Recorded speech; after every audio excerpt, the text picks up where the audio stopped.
Hi, it's Katrina. Number 10. A baffling burial.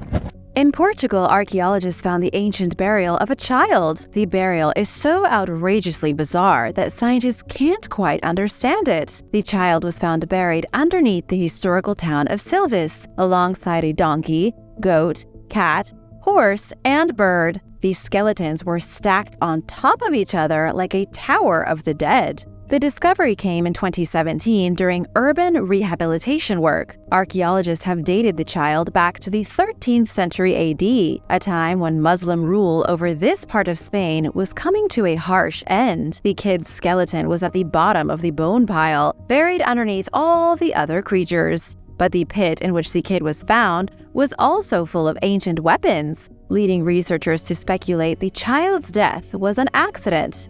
The child may have been accidentally slain during violence that unfolded during the reconquest of Silves, then was buried along with other animals that became casualties of war. Whoever this poor child was, their burial was a mess. Everything was just tossed in there. Even the horse that was discovered on top was thrown haphazardly into the pit, since it was still wearing its horseshoes. Number 9. Chamunda. Chamunda is a fearsome Hindu mother goddess, one of 7 mother goddesses and chief of the 81 tantric goddesses. She is only one goddess out of hundreds in ancient Hindu mythology, something so much more complex than the mythologies of the Romans and Greeks. To put things as simply as possible, Chamunda is most closely associated with epidemics of pestilence, disaster, and famine, and she's the Hindu goddess of war. In ancient times, Chamunda was worshipped fervently. Researchers believe she may have begun as a tribal goddess worshipped by primitive mountain dwellers in central India. These tribes offered Chamunda sacrifices, either human or animal, and gave her ritual offerings of liquor. Chamunda would eventually be absorbed into Hinduism, and many of her original methods of worship survived. But rather than sacrificing humans to the goddess of war, Hindus would sacrifice certain animals in dark underground rituals. Chamunda's depictions are utterly ghoulish. Examples of Chamunda in artwork as far back as the 11th century show her in a frightening light. She is often depicted wearing a garland of severed heads or skulls. She has up to 12 arms, wielding everything from a snake to a sword, a skull mace to a thunderbolt, and even a trident. Images of Chamunda also show her standing on a pile of corpses, surrounded by jackals dripping blood from their mouths. Everything about her is disturbing. Then there are her veins, seen in statues pulsing with blood as if she is the goddess of death itself. Number 8. Ancient Amputation. 31,000 years ago, prehistoric hunters on the island of Borneo carried out complex surgeries. The oldest known amputation was recently discovered in Borneo, with the surgery taking place inside the darkness of a wet jungle cave. Then again, it may have been done just outside the cave so that the surgeon could see what they were doing. The young patient may have been completely aware while their left leg was surgically removed. Or they may have been intoxicated, thanks to a natural concoction of plants and ingredients from the forest. The surgery itself was carried out using sharpened rocks. If that sounds horrific to you, that's because it was. Imagine if you had an infection in your left leg and had to get it amputated. It would be a frightening situation. Now imagine you had to do it while fully awake and the doctor was going to use a rock.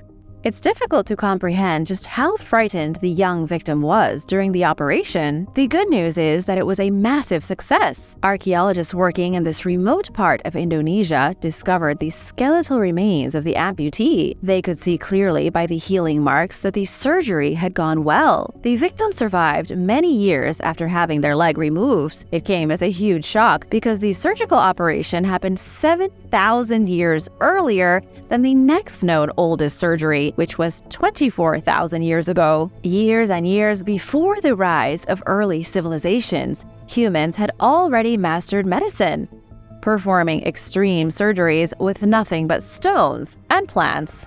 Number 7. The Inverted Temple. Rani Ki Vav is the inverted temple of India. an astounding subterranean building designed centuries ago for storing massive amounts of water. The inverted temple is known as a stepwell, or the Queen's Stepwell specifically. It was made about 1,000 years ago as a Hindu temple containing fabulous works of art, and also used to supply fresh water to the locals and to help irrigate the land. The mysterious structure was built on the edge of the Saraswati River in the 11th century AD. At that time, this part of western India was ruled by the Chalukyas dynasty. Queen Udayamati built the stepwell in memory of her deceased husband, Bhima I. The physical creation of the stepwell must have been an enormous undertaking. Workers had to dig a huge pit in the earth 100 feet deep, 213 feet wide, and 66 feet long. Then they had to build the stone temple. It was completed with 7 levels of stairs leading down to a well at the very bottom. At every level can be found stepped corridors and pavilions where locals once gathered to drink fresh water and socialize with their friends. There are over 200 pillars within the inverted temple,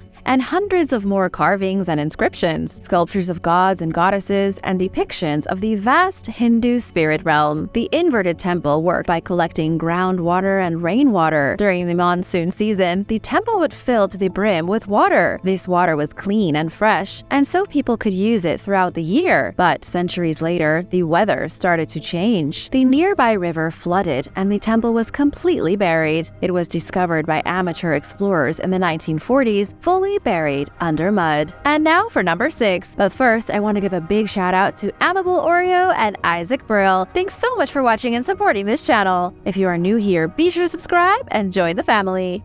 Number 6. The history of the burnt city.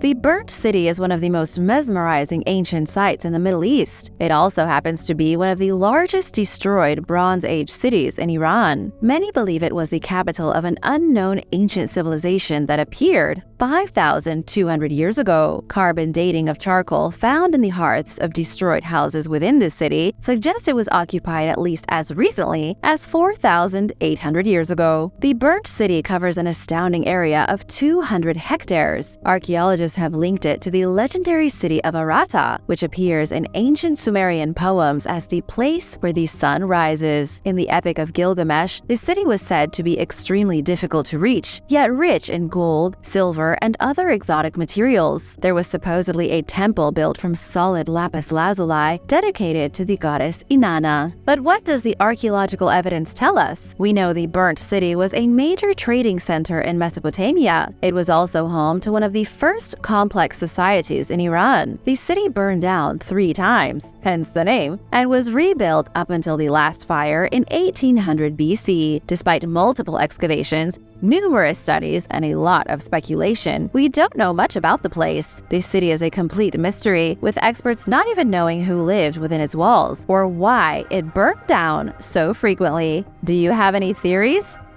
Number 5. Ireland's secret treasure.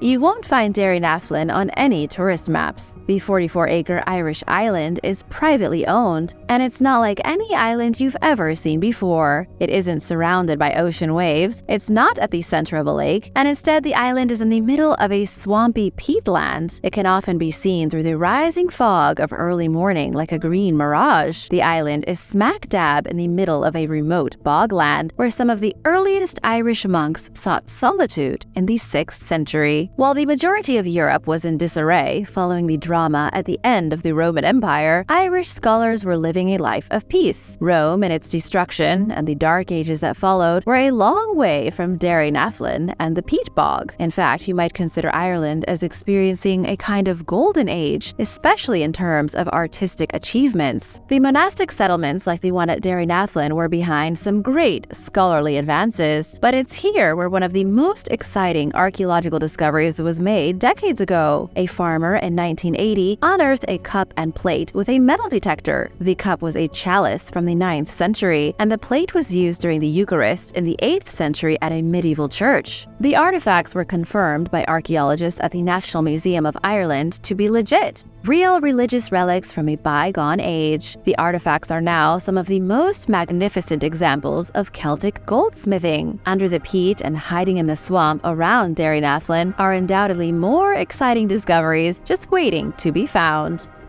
Number 4. The new Malai.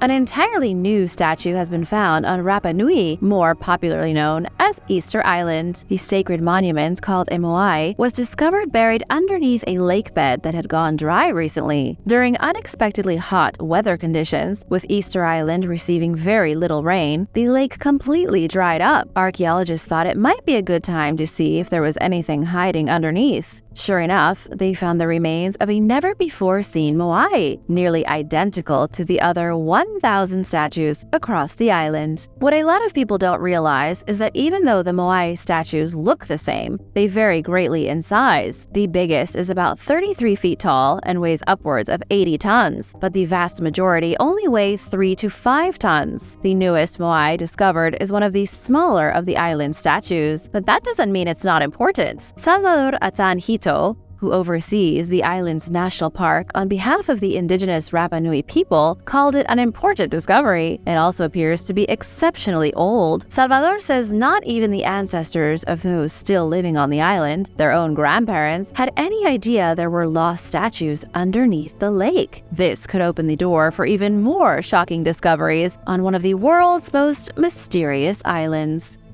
Number 3. The Skull Comb. Archaeologists found a strange and very rare artifact in England recently. The artifact is a little gruesome, but very fascinating. It's a comb that was crafted from a real human skull. The disturbing relic was found at a site near Cambridge University. According to the Museum of London Archaeology, the comb could shed light on previously unknown cultural practices carried out in the Iron Age. That was between 750 BC and 43 AD. In the 8th centuries before the arrival of the Romans, Britain was occupied by warring tribes. These tribes lived in hilltop fortresses, settlements with tall wooden walls, and were almost constantly fighting. It seems like there would have been little time for brushing one's hair. And yet here we have a bone comb crafted from somebody's head. It's clearly a comb because it has about a dozen teeth skillfully carved that wouldn't have been good for much else. It was found in the same area where researchers uncovered tools made from human leg and arm bones. All these gruesome instruments have been found near Cambridge, indicating there may have been an isolated tribe who had a thing for arts and crafts using human remains. Number 2. Chambers under the Western Wall. A secret was recently discovered near Jerusalem's Western Wall. Archaeologists uncovered previously concealed subterranean chambers. These rooms spent 1,400 years in darkness, obscured underneath the floor of a Byzantine-era building. According to the Associated Press, the mysterious subterranean chambers were found 120 feet from Temple Mount, the holiest site on earth for Jews and Muslims. The compound of the Temple Mount contains such structures as Dome of the Rock, the Al-Aqsa Mosque, and the Western Wall. Beneath these religious sanctuaries is an unseen world. Archaeologists only revealed a piece of it, finding a handful of rooms cut into the very bedrock of the site. Each room is connected by a carved staircase, and the hallways have carved niches likely used as storage spaces. These subterranean corridors and rooms were created about 2,000 years ago. Archaeologists believe the network was at the city's civic center. The main public street would have passed by just a few feet away, with a bridge nearby connecting the upper city to the temple. In other words, the secret chambers are merely forgotten remnants of ancient Jerusalem, as it was prior to the Roman invasion of 70 AD. This was part of the original city, which was eventually buried as Jerusalem grew. The new city was built over the bones of the old. Number 1. The oldest Hebrew Bible. The Codex Sassoon is believed to be the earliest Hebrew Bible known to science. It was written in the late 9th century or early 10th century, with its value currently placed at around $50 million. Sharon Mintz, senior specialist with Sotheby, called it the most important document she ever had the pleasure of examining and researching.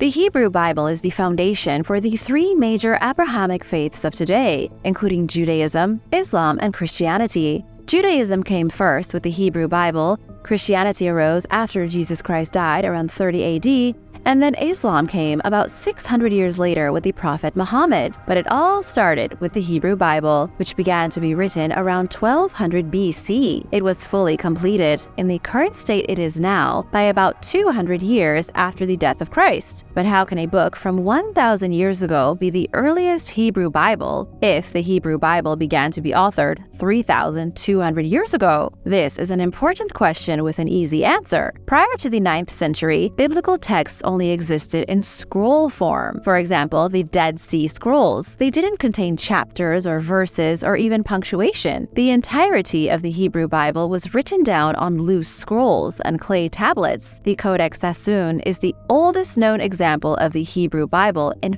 physical book form. As for where it came from, that's a bit more of a mystery. It was acquired by a man named Sassoon, who acquired it from somebody else, and so on and so forth, back 1,000 years. How much do you think would be reasonable for the oldest Hebrew Bible at auction? Let me know your thoughts in the comments, and remember to subscribe if you haven't already. Thanks for watching. See you next time. Bye!